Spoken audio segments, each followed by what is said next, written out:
அதுக்கு ஒரு பெரிய ப்ளஸ் இருக்கு, அவ்வளோதான் நான் சொல்லுவேன். அதே சமயத்தில் படம் வந்து நல்லா இருக்கணும். எம்ஜிஆருடைய கடைசி படம் மதுரை மீட்ட சுந்தர பாண்டியன். அதனுடைய எதிர்பார்ப்பு நீங்கள் ஓப்பனிங்னா இப்போ பார்த்துருந்தீங்கன்னு தெரியும். அப்போல்லாம் வந்து இந்த மாதிரி டிவியோ சேனல்ஸோ மற்றெல்லாம் ஒன்றும் கிடையாது. நாங்களாம் அது நேரடியாக தியேட்டரில் பார்த்தவங்க. எந்த தியேட்டரில் போனீங்கனாலும் 10 ஷோவுக்குள்ளே கூட்டம் நின்றுது மதுரை மீட்ட சுந்தர பாண்டியன். ஏன்னா நீ இதுக்கப்புறம் எம்ஜிஆர் நடிக்க மாட்டாரு அப்படின்னு ஒன்று சொல்லிட்டு நின்றுது. அதுக்கப்புறம் அந்த படம் என்னாச்சு, சும்மா ரத்தம் போச்சு. அது சினிமாவில் வந்து சார் விஜய் எல்லாம் வந்து உண்மையிலே ஒரு மாஸ் ஹீரோ சார். படம் சுமாராக இருந்தால் கூட விஜய் படம் நல்லா போகுது, விஜய் படம் வசூல் ஆகுது, அதுலலாம் எந்த மன குறையும் கிடையாது.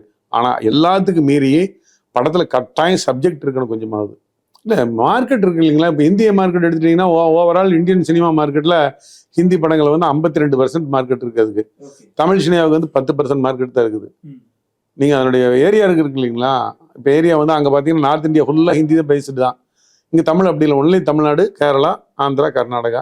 அதெல்லாம் சின்ன சின்ன மார்க்கெட். தமிழ்நாட்டு என்ன கலெக்ஷனோ அதில் ஒரு 5% தான் ஆந்திராவில் வரும், கேரளாவில் ஒரு 5% வருது, கர்நாடகாவில் ஒரு 5% தான் வரும். ஸோ நம்மளுக்கு சின்ன மார்க்கெட். அதனால நீங்கள் அந்த 5000 கோடி 500 கோடி 1000 கோடிக்கு போக முடியறதில்ல.